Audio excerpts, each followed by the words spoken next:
Today we're going to install one of the most overlooked mods, and honestly this is something I want to get rid of because I can't stand this thing. I was sent out a brand new radio head unit, so we're going to quickly go through the install, all its features, and ultimately what I think of it. Let's get into it. But seriously, I hate this radio because literally whenever I try to like touch things, like it's just, now it's finally doing it a little bit, but it doesn't do anything. I have to,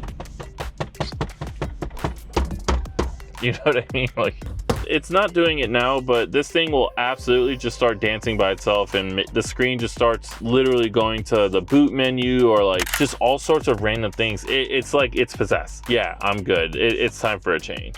And here I want to do a quick unboxing to show you guys everything that the package comes with. As you can see, we have the screen here, and it comes with a really nifty screen, very sturdy, very beautiful, very demure. There's going to be different GPS and other cords that you need to attach, like the antenna. Everything does come labeled and easy to understand, so that way you can install this correctly. And of course, here's the box where everything gets connected to. Overall, it's a very simple install. We're going to step right into it.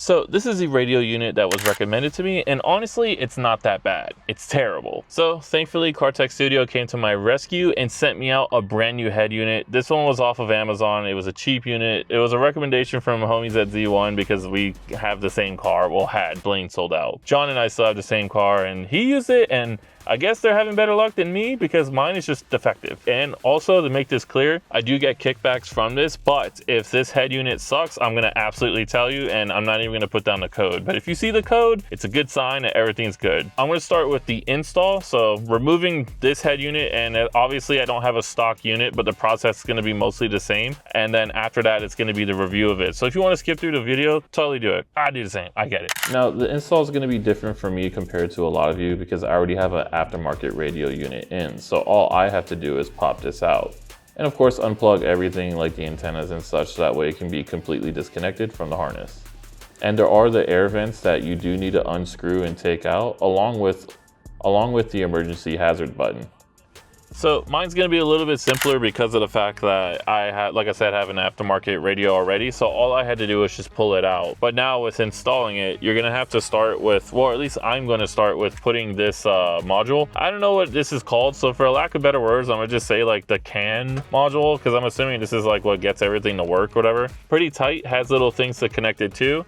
And then on the back side of this, just make sure you put it in the correct orientation. But as you can see, it has where it goes, so that way you can clip onto it. So now next step is I'm gonna go ahead and connect everything else and just get this installed. Honestly, installing radios on the Honda Fit, it's honestly extremely easy, and I'm super stoked, but let's get into it. So this is the harness that the kit comes with, and it's very cut and dry, very simple to install. It might look overwhelming at first because you're dealing with a bunch of wires, but as you install things, it just gets easier and easier. I also went ahead and put the hazard button on, double checking to make sure that it's actually sturdy.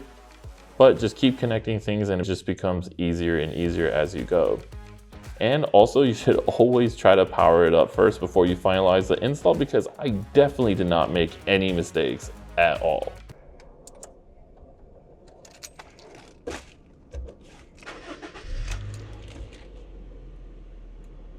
But yes, I found out that this needs to be connected to the back of the radio unit, and that's why I wasn't getting any power. So who would have thought, right? But let's go ahead and fix my mistake, and we should be ready to rip.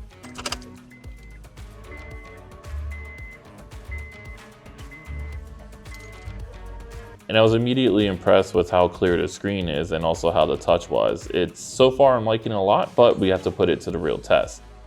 Also, I wanted to immediately connect my phone and get the Apple CarPlay going. But since we're diving into the features, let's talk about it. Right off the gate, it comes with a specific harness for your vehicle. When you are selecting it, just be careful because you don't want to select the wrong option, and next thing you know, you have a harness that does not work for your car. So if you need help, hit them up. Their customer service is actually pretty spot on, and they will help you out really quickly. This next one, unfortunately, I couldn't really utilize a lot because I don't have a lot of OEM features, but it's also tight that anything that works on your steering wheel or OEM features in general, all of them are going to work no matter what, even with the aftermarket head unit. Their units are premium, and they're actually heavily tested against failure. So their software team debugs thoroughly by their quality assurance team, and you can tell. The technical specs are it's a HD screen with a Qualcomm Snapdragon 6125 processor, 8-core CPU, 8 gigs of RAM, and 128 gigabytes of storage. This is going to be sick for all the road trips. You can actually go into the Google Play Store and download things like YouTube. You can download YouTube Music or Netflix. It's kind of like having like a jailbroken phone, but in your car. You can run 2 apps in the split screen, a very responsive Spotify, Waze, and other apps that open in 1 to 2 seconds, with a 1 to 2 second boot up screen. The screen itself is very responsive and smooth, with wireless CarPlay and Android Auto. And this is something I'm going to get into later. Some models have a physical button, so that way it's safer for driving. But now, let's get into the real deal. How do I feel about the head unit? And I'm going to be real with you, I really like this head unit so far. Here's why. It's mainly because this is a 2010 Honda Fit, you know, sport, don't forget. So that way, that's how you know I go fast. Now, granted, I did already change the head unit over to a tablet, but that thing was terrible. Just like I said earlier in the video, just was not worth the money. I was a little hesitant to try like another tablet style radio unit for this car just because I just had such weird luck with one already.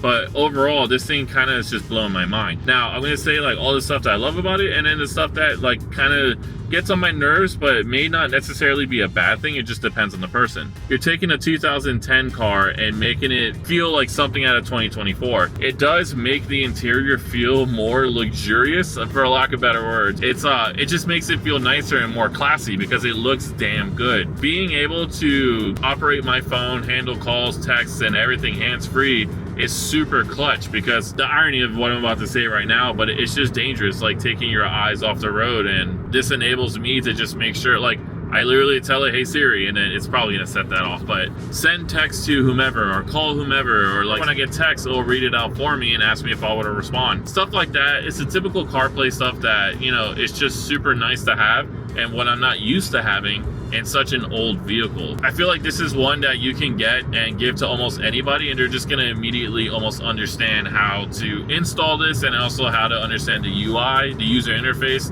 and be able to navigate it properly. It's honestly awesome. Also, what I love too is the fact that I have a physical button. Like, that may not seem like a big deal, but look, touchscreens are cool and everything, but having the buttons be physical for volume is so clutch. It goes up, down, fast, like super fast. I will say that the quality is a lot nicer than what I was expecting. Everything is fairly responsive, you know, going through it. It's honestly very impressive. And then even if you were gonna go all the way back to the boot screen, this thing is an absolute freaking unit. It's super responsive, really nice, and I love the UI. Like, this looks awesome. So if you're just gonna use it for just that and not even connect the CarPlay, then I think it just looks really sleek. And then obviously I can go back in the CarPlay, but it does automatically connect, and you can have a wired connection. I did connect a USB directly to the back of this to a USB-A to a USB-C, so I can charge my phone, and it charges my phone fairly quick too. That's for others who might be looking at things like that where their iPhones or your Android phones get charged a little bit too slow. I would say this thing is actually pretty damn good. With that being said, I really can say I am absolutely enjoying this head unit, because it's wild how much better this is versus my old one, and way better how it'd be versus stock. Now, of course, with everything, there's always drawbacks, right? What I'm not a huge fan of is the slight delay. So to clarify on that a little bit more, there is a slight delay when you're in Apple CarPlay, and it's gonna be maybe like a half second long. It's not like it's a deal breaker or anything like that, but it's just the fact that if I like hit next song or something, you know, like the music is half a second delayed. But that's because I'm using the Apple CarPlay part of the tablet. This isn't the only screen that does that to me. Even the one in my 370Z has a slight delay. But the irony is that if you use it just for the Bluetooth, it's actually almost like immediate. But honestly, I would say that's it. Like, I'm not really like sweating it. I do think overall it's a really good head unit. And I'm not saying this just because obviously, you know, like they sent it out to me. It's like, no, genuinely, this thing is awesome. So for anybody who's in the market for any type of screen like this, where it's like a tablet style or even just a regular double-din, they have a whole lot of options.